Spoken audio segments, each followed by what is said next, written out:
महोदय, अध्यक्ष महोदय, आपल्या सभागृहामध्ये उपाध्यक्ष म्हणून आता अण्णा बनसोड बसणार आहेत. मागच्या वेळी अपेक्षा होती की सर्वांना समान न्याय त्यांनी द्यावा. त्यांचा स्वभाव बघितला तर त्यांना नक्की समान न्याय देण्याची बुद्धी आहे. सगळ्यांना ते चांगला न्याय देतील असा मला विश्वास आहे.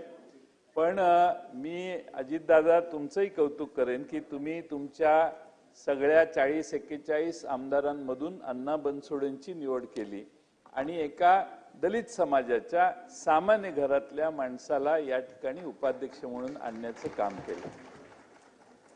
शेवटी आपल्या विधानसभेत सर्व घटनेप्रमाणे घटनेची चर्चा करतोय, सर्वजण समान आहेत. एकदा निवडून इथं आला की पण तरी देखील जास्त प्रोत्साहन देण्याचं काम आज या निमित्तानं अण्णा बनसोडेंना त्या ठिकाणी बसवण्याचं आज होतंय. मी त्यांचं माझ्या पक्षाच्या वतीनं आमचे पूर्वज असं म्हणेन किंवा आमच्या पक्षातले पूर्वीचे सदस्य म्हणून मी त्यांच्या कारकिर्दीला मनपूर्वक शुभेच्छा देतो. आणि या सभागृहात सर्वांना आपण न्याय देत असताना आपल्या सर्व बाजूचं समान न्याय देण्याची बुद्धी कायम आपण ठेवाल अशी अपेक्षा मी या ठिकाणी करतो. मगाशी भास्कररावांनी त्याचा उल्लेख केला की खरं म्हणजे निवडणूक असल्यावर किमान फॉर्मॅलिटी म्हणून विरोधी पक्षाला विचारायचं असतं की आमचा उमेदवार आपण बिनविरोध करा. पण पहिल्या दिवशी माननीय मुख्यमंत्र्यांनी भाषण केलं की मला सभागृहात आणि विरोधी पक्षाशी डायलॉग ठेवायचा आहे, संवाद. तो संवाद हा या विधानसभेच्या उपाध्यक्षांच्या निवडणुकीत दिसला असता तर त्यांचं पहिल्या दिवशी उच्चारलेलं वाक्य खरं ठरलं असतं. त्यामुळे हा संवाद आता किमान विरोधी पक्ष नेत्यांचं नाव आम्ही दिलेलं आहे.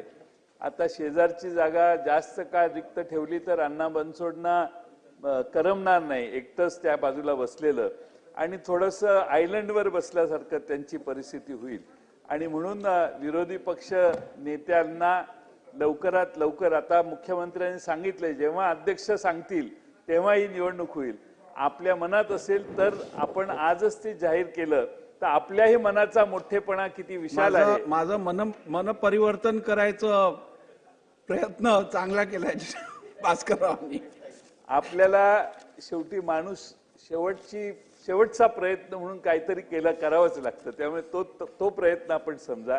पण आपण मोठ्या मनाने, विशाल मनाने भास्कररावांचं नाव आम्ही सगळ्यांनी एकमताने विरोधी पक्ष नेता म्हणून दिलेलं आहे.